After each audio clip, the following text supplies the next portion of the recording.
Live from Los Angeles tonight, the next revolution will be televised. Fighting football over the flag, fighting Republicans over healthcare, fighting for his tax plan, and even fighting Steve Bannon in the Alabama Senate race. We'll break down President Trump's big week ahead. Plus, are the tech giants getting dangerously big and powerful? We meet the man who wants to cut them down to size. And in Swamp Watch tonight, the Google boss who crushed a critic. We expose how big tech's big money turns think tanks and professors into corporate stooges.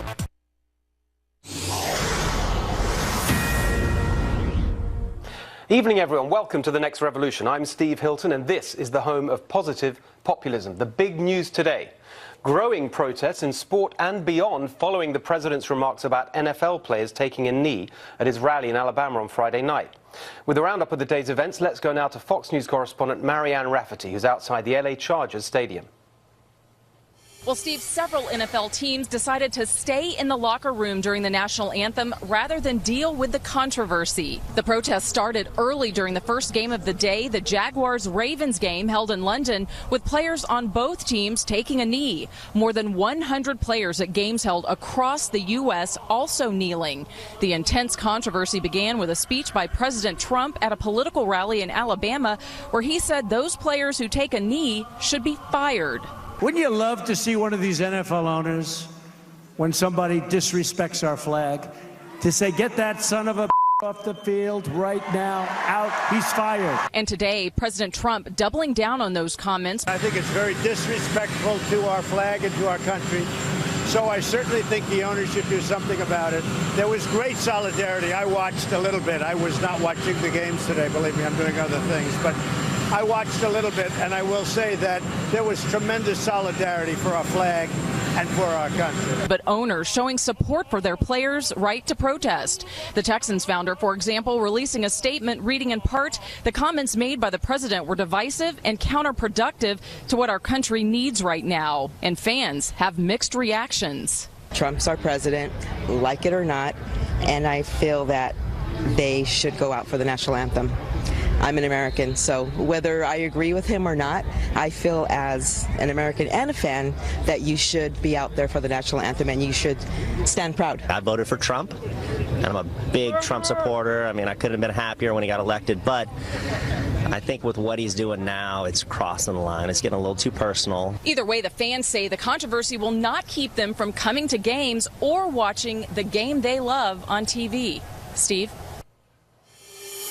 Thanks, Marianne. And tonight, the protests are spreading beyond sports. We saw legendary singer Stevie Wonder taking a knee at a concert in New York. And the entire cast of the Broadway play 1984 took a knee at tonight's curtain call.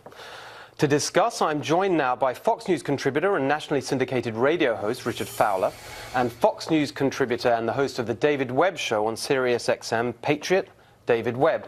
Richard, I just want to start with you. This all began as a protest against racial injustice, something which I think most people, certainly me, would agree is an incredibly important cause to fight for. Do you think that's still what it is at the end of this weekend? Absolutely. I think it started almost 2 years ago now by Colin Kaepernick, a quarterback for the 49ers, who said there's too much racial injustice in this country. We've got to use this moment to say we've got to stand up, and how else to do it but he used his platform to sit during the national anthem as a speech act to say there's too much racism, we've got to correct it. And now Donald Trump has stepped his foot into this, and now players all across the league, players and NFL players, NHL players, NBA players are all saying this is enough, we've had enough. And let me be very clear, the president's words in Alabama a couple of days ago are disheartening. He called NFL players who protested injustice, he called their mothers the B word. That's atrocious for the president of the United States, who should be a role model to children everywhere. And so people will defend this president, but that's undefensible for a president of the United States to make such a comment. It's also false. Partly, that's exactly what. David, just before hang on a second, David. We'll get to you. We'll get to you in a second. I just wanted to go back to Richard just very briefly, which is precisely because of the point that you just made. It feels to me like this actually has turned into a generalized political protest against Donald Trump. Well, I think that the president is trying to make this about the flag, and I think this is a smokescreen because he's doing horribly and he can't pass a health care bill. But now he's waded into a larger problem in this country, which is institutional racism and racism at the hands of police departments throughout the country, including in St. Louis, which we've seen protests go on now for numbers of weeks, and he's not chosen to address it. He's also not chosen to address the fact that 100% of the people in Puerto Rico don't have power. But now he wants to wade into the NFL. David, do you think that those protesting today have a point grounded in a legitimate complaint of some kind? Of course, they have a point as they see it, and they have a legitimate point as they see it, and they have a right to exercise that. So rights and responsibilities matter. And by the way, Richard unpacked, as he usually does, a plethora of things that actually don't always belong in the conversation. For instance, bringing in the players' mothers to it. So, Richard, well, the president brought in the players' mothers. Let's be very clear. If I could finish, Richard, rather than be interrupted. Richard, let David finish. I didn't interrupt you. Let me finish. You interrupted me. Okay, let's not go through that. David, your go. All right. So, the president made his statement. By the way, Donald Trump still has the right to his free speech and his opinion. He can't fire anyone. Neither can anyone from the outside call in for someone else to be fired, as they did with ESPN. So let's put that fact on the table. This has become more political against the right because the left needs an argument. They need a boogeyman. Colin Kaepernick, who put himself in that spotlight, didn't honor the troops. And I'm wearing two pins, and I want to bring them up for a reason that goes to this argument. One is my dad's flag pin, 2 tours in Vietnam. I still have it after he died. Second is what the NFL used to stand for. It's support the troops.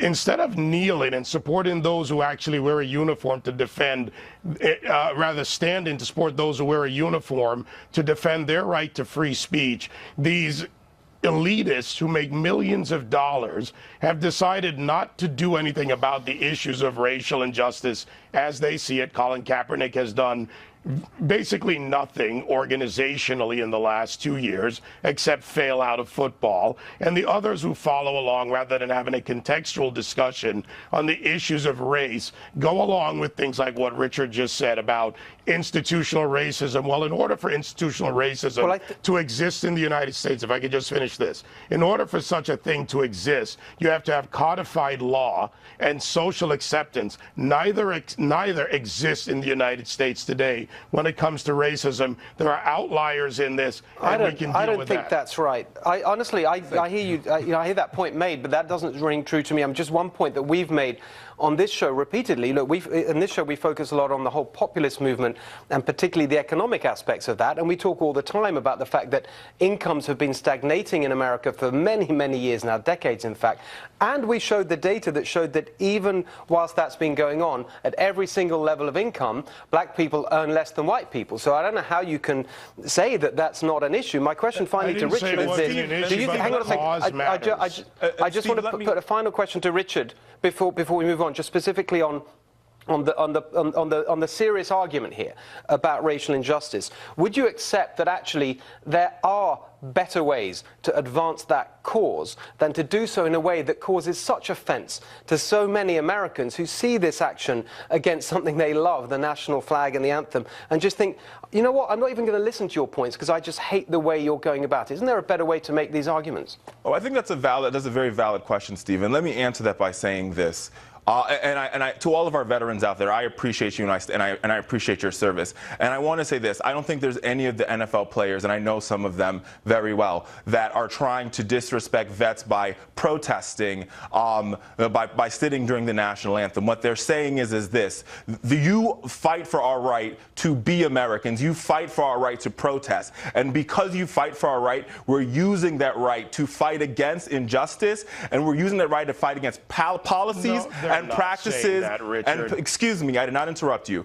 Policies and practices of bias and bigotry that are happening all across the country. They're happening in police departments, they're happening in education systems, they're happening in city halls and state capitals all across this country, and that is what we are fighting against. I'm really sorry, guys. Thank you, Steve. I'm really sorry, guys. There was a lot of really important points you both made. They're not. They're actually false. But I've got some people here who have got really important and interesting points to make. Thanks, Steve. And I want to bring in our panel right here in Los Angeles. Thank you to both of you. But with me here tonight, New York Times best-selling author Vicky Ward, Fox News contributor and co-author of End of Discussion, Guy Benson, and associate editor and columnist at Real Clear Politics, A.B. Stoddard. A.B., I want to start with you. You saw that discussion there. There are really, really serious issues at the heart of this. I worry that it's all just got muddled up in a kind of we hate Donald Trump kind of response.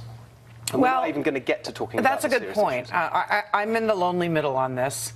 I'm of two minds. I really, truly believe that as an American, I want everyone to unify behind our anthem and our flag. I want at those events us to not be feeling red or blue state or tribal, but to be feeling unified together. So it's sad to see all of this division. But I'm opposed to presidents of the United States calling for boycotts. And Donald Trump's freedom of speech, which is being exercised by these protesters, is a protected American right. Last night on Twitter, he threatened nuclear war. I think it's one of the most reckless things, probably the most reckless thing he's done in office. It is his right to do that, even as dangerous as I find it. And so when these people sit down on their knee, they're not giving the finger, they're not, you know, it's upsetting, but it is not a right we're going to take away. Guy. I mean, it's disrespectful, and it makes a lot of people upset. And I agree with much of what you said early on in your answer there, A.B., about this is a right and Trump going too far and calling for firings and boycotts. I don't support that. But one of the things here that I am most sad about is the politicizing of every aspect of American life. Politics should not be our constant obsession or national religion. Politics is part of what we do in this country, and as it seeps into everything else like sports, which is a respite, a uniting respite from politics and other hardships of life, that to me as a sports fan is really depressing. The last point I'll make on this, I want to give a shout out to Pittsburgh Steeler offensive lineman Alejandro Villanueva today. His entire team decided to sit in the locker room and not participate in the anthem at all. He's a Bronze Star recipient, 3 tours in Afghanistan, Army Ranger, and he said, screw that. And he went out on the field, hand on heart, and his coach criticized him for it, which is beyond me. It blows my mind, but good for him. The fact that he did it, I didn't hear that part. That's incredibly brave. You're quite right. Vicky, I just wanted to you're a Brit like me. Well, actually, I became American. There you are. Well, this American leads me and to proud, the point. by the way, Philadelphia Eagles fan. Well, originally a Brit, but you can really speak to this point, because one of the things that I love about America is the fact that patriotism isn't something that's kind of uncool and to be embarrassed about. Whereas I found for a lot of people that was the case in the UK, that people generally don't stand for the anthem in any context. You know, displaying the flag is kind of culturally seen as not that cool. It's something that just older people do. So that patriotism is kind of embarrassing in the UK, whereas in America it's always being this thing that everyone participates in. I think it'd be tragic if that fell apart. I feel when I go to Eagles games and you know, the flag comes down, and particularly since July when I became American, I mean, it's a very special moment. However, I am going to agree completely with A.B. On this topic, and I think that the president's language, Steve, is so unfortunate. Calling members of the NFL SOBs, those people, I mean, it's so divisive. He has lowered this debate. There's a reasonable argument to say that actually the divisiveness is, I was like the point I was making to Richard, you know, there are good points here from those who initiated these protests, but isn't it divisive to go after the thing that is literally supposed to bring the country together, the flag and the anthem? That's divisive, and it's hurting the cause, and it's spun off into something else. And I'll make this out. You talk a lot about the disconnect between the media and the people in this country.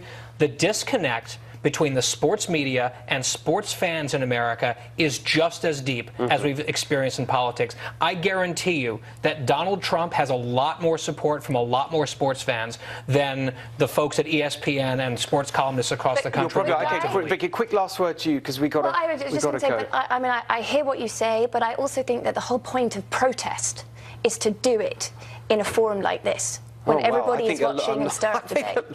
Well, I think we covered as much as we're going to get through. I don't think it's the end of this conversation. We've got a lot more to get to tonight, because it's a really big week coming up. And later tonight, we will debate the power of the tech giants Is it time to break them up? But next, a huge week in politics coming up. Will it be the end of healthcare reform, but the start of tax reform?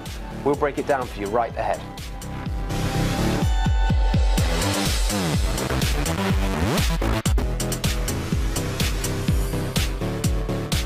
Welcome back to the next revolution. All right, two massive issues on the agenda next week. We're expecting a vote on the latest Republican attempt to repeal and replace Obamacare. And then on Wednesday, President Trump will set out his plan for tax reform.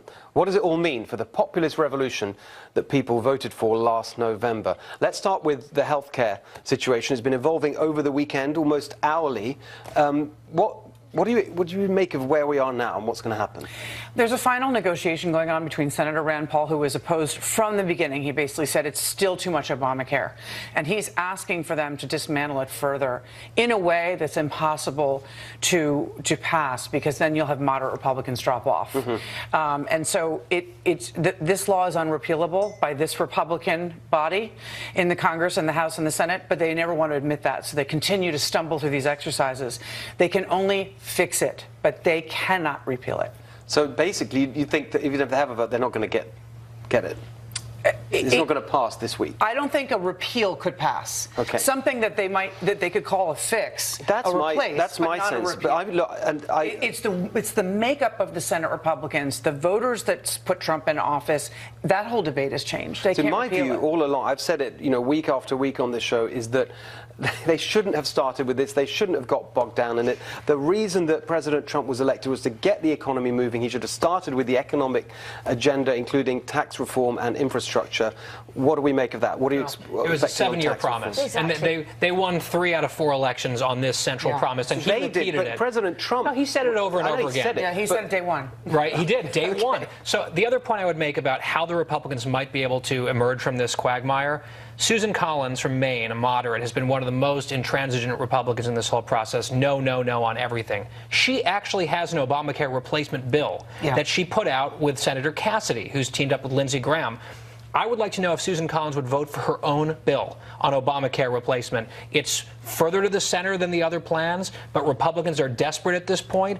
I think it'd be interesting for the president and Mitch McConnell to go to Susan Collins and say, let's look at your bill. Is that a place to start? Not another one. Haven't we had enough of this? The thing that, just before we go to that, look, the thing I liked finally about, I didn't like the previous bills because it felt to me that they were a contradiction of what the president ran on in terms of a populist agenda on health. This one at least felt true to that in the sense that it was decentralizing power, putting power back in the hands of people. I want to just get to tax. So you live in New York. Yeah. All those rich people in New York, are they going to be getting all the Wall Street people? President Trump said there's no tax cut for them. Is this going to be a populist tax reform? Oh, I don't believe that, Steve, for a second. Has President Trump started talking about tax reform for real estate developers? I don't think so. I wrote a book all about New York's real estate developers, and people like the president managed to pay absolutely zero taxes. Of course, we don't know what he's paid in taxes because we haven't seen his tax. He said that the rich people won't get anything out of this. Well, he's said a lot of things, hasn't he, Steve? We're going to see, it's not going to be a tax reform next week, it's going to be a tax cut, and it's certainly not going to be for people like him. How should we judge it? Is it if we're going to say, like, they're going to publish their plan on Wednesday, the big six who've been working on it in Congress, the president's going to launch it, how will we know whether it's populist or not? If you're going to cut taxes across the board, rich people pay a disproportionate percentage of taxes. The top 1% pay 40% of the income tax at the federal level, so they are going to get a break. However, on the populist side, will there be a middle-class tax cut? Yep. I think there will be. And the key for Republicans, I think, to really emphasize is simplification. Simplifying the tax code and making it much easier for people to file their taxes. That has major populist appeal, and that is part of reform that goes beyond just cuts. So my view is that the big thing that we need to look out for is what's going to really boost the economy so we get growth rates up, because the real issue that the populist movement's built around is this stagnating income. So we need the boost to economic growth, and that comes actually from the corporate tax cut and the repatriation of money that's held overseas by all these giant companies. Don't you think that corporate tax cut, we were told today it might be 20%. I think that 15% is what's needed to make America competitive. The Republicans have been saying for months quietly it's going to only be at 25. If they get to 20, it'll be a miracle. Oh my gosh. And the thing is, the effective rate is 25. So how much of a jolt it actually gives the economy, since the corporate rate really isn't truly 35 right now, we don't know. Wow. They're promising, double the standard deduction, things for middle class taxpayers, but what comes out on Wednesday, Steve, and what ends up going to the floor after the moneyed interests come and savage it?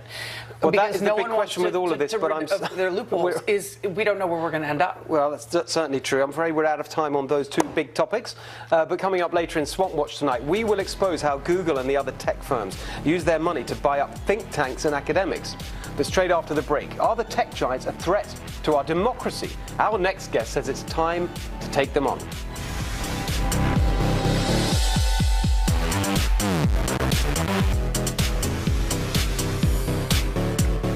Welcome back, everyone. In a moment, we'll talk to author Jonathan Taplin, who believes it's time to stop the tech giants in their tracks before they completely destroy our culture and democracy. But first, our own Anita Vogel explains how Silicon Valley became the place that everyone loves to hate. Google. You got us a job at Google? In 2013, the movie The Internship portrayed Google as an idyllic place to work. We have cameras in place all over the world right now. Just 4 years later, the film The Circle gave us a more sinister take on a future Google Facebook-like company that eliminates privacy in favor of ultimate surveillance. So how exactly did big tech go from darlings to demons? The trust factor is rapidly eroding. Can't always believe what we hear and see on some of these sites, and we have questions about the way in which they track us, and we have questions about privacy, and we have questions about whether they're just too big and wield too much power. Google, Facebook, Amazon, Apple, and Microsoft are the 5 big companies that make up big tech, and today they own the market. Consider in 2004, Google's market share was just 35%. Today, under parent company Alphabet, it's 87% in the U.S. I think they are creating some sort of a domination of only one source to go to. So nobody thinks about searching at Yahoo anymore. Everybody thinks about only Google. UCLA finance professor Bhagwan Chowdhury wonders, with that kind of market power, who can compete? When Google collects all this data on us, it gives them a big advantage.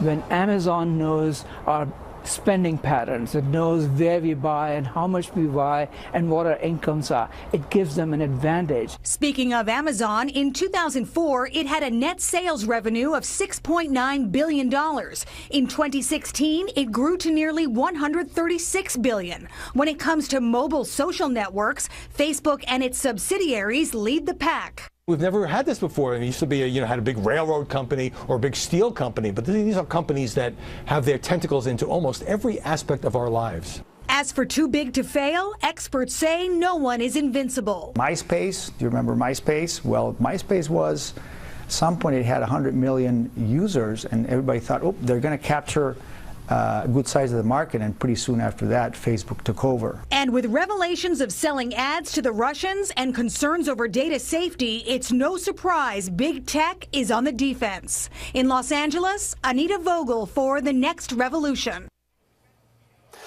Thank you, Anita. According to my next guest, the fact that more and more Americans get their news, music and entertainment from just a few massive tech companies poses a real threat to democracy. He is Jonathan Taplin, Director Emeritus at the Annenberg Innovation Lab at USC and author of Move Fast and Break Things, How Facebook, Google and Amazon Cornered Culture and Undermined Democracy. But before we get into this subject, I should say that we reached out to Google and Facebook to participate in our program, but they didn't want to do that. And also, in the spirit of full disclosure, you should know that my wife was once a senior PR executive at Google and is now at Facebook. So you can see what kind of night I'm going to have when I get home. Yes, I'll be sleeping on the couch. Jonathan, we've seen there some of the, if you like, the case against the tech giants. The thing that you hear over and over again in this conversation about what we should do about it are two things. One is they're basically utilities now, and they should be regulated like utilities. And the other thing you hear is, well, they're too big and they should be broken up. But I've never understood what's meant by either of those. Can you illuminate? Yeah, I mean, the utility argument goes back to when AT&T was the monopoly phone company in America in 1956. And the government sued them under the antitrust laws and said, basically, you have to surrender all of your IP, your intellectual property, to anybody. You have to license it for free to any other company from Bell Labs in order to stay a monopoly. So what happened was they happen to have the transistor, the laser, the semiconductor, the satellite, basically all the basic parts of the digital economy. And they licensed it for free, and that created Texas Instruments, Motorola, Intel, Fairchild Semiconductor, ComSat. So what's the parallel today? What would you like to see done about? Look, I think the first step is Google could license all its intellectual property instead of suing Uber or other companies over autonomous car patents. Maybe they should have to give away their search patents, their autonomous car patents, their Nest patents, all the other tens of thousands of patents. But I think there's is that a version of what people say when they say regulate them like a utility? Yes. Okay. Yes. So that's one way to look at it. There's other simpler ways to go about this. I mean, your package mentioned the Facebook ad thing. Why shouldn't Facebook and Google have to disclose who bought the ads, the dark post ads on their services? That's what you have to do on TV when someone puts an ad, a political ad on Fox. They have to say who paid for it. You never have to say that. So that gets into the sort of Russia election argument, but it doesn't really get to the dominance, does it? Okay. So on the dominance argument, there's one really clear thing that might need to happen, which is maybe these companies have to be split up. So Facebook, we have to remember all these companies grew by acquisition. Google bought YouTube, Google bought AdMob, Google bought DoubleClick, Google bought many, many companies. Facebook bought Instagram, Facebook bought WhatsApp. So maybe those companies have to be split again so they can compete against each other. And you have multiple places, because if I'm trying to put propaganda, if I had to figure out 10 companies instead of 2, maybe it would be harder. Okay, well, it's an interesting point of view, and it's interesting to me how this argument is gathering steam. We'll have a chance to talk about it later on with the panel. But coming up next, Swamp Watch takes on Silicon Valley. We'll show you what happened when the boss of a tech giant was displeased by the work of a think tank he funded.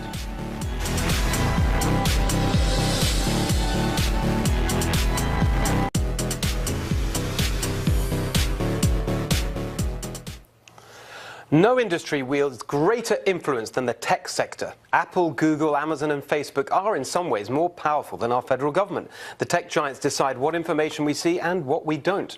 Their decisions can close down whole industries, and their powerful bosses are now getting involved in politics directly.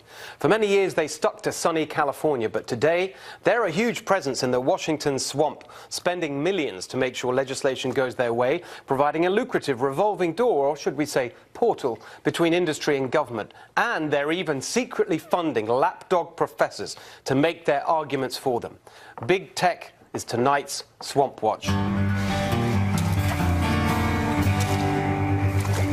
In June, European Union antitrust regulators hit Google with a $2.7 billion fine for skewing search results in favor of its own services like shopping and travel, and against its competitors. Immediately after the announcement, US antitrust expert Barry Lin posted a short memo online celebrating the verdict and calling on the US to do the same, writing, "Google's market power is one of the most critical challenges for competition policymakers in the world today. We call upon US enforcers, including the Federal Trade Commission, the Department of Justice and state attorneys general, to build upon this important precedent." It's the kind of response you'd expect, considering Lin's own Open Markets initiative has been investigating the abuse of market power in the telecoms and tech industries since 2002. But this time, there was a problem. Barry Lin's initiative was operating as part of the Washington, D.C. think tank New America Foundation, which has received more than $21 million from Google, its executive chairman Eric Schmidt, and his family's foundation. Schmidt did not appreciate the memo, and hell hath no fury, like a tech leader scorned. A few days later, Anne-Marie Slaughter, the New America think tank's president, and by the way, a former top aide to Hillary Clinton in the State Department, summoned Lin to her office to berate him for upsetting one of New America's biggest donors. She later told Lin in an email, "Just think about how you are imperiling funding for others, and that we are in the process of trying to expand our relationship with Google on some absolutely key points." Don't you love the way these swampy people slime around in euphemisms to avoid admitting their own money-grubbing ways, trying to expand our relationship with Google? Indeed, she means we're trying to get more money out of Google so we can't go around criticizing them. Sure enough, a few days later, she sent another email saying, "The time has come for open markets and New America to part ways."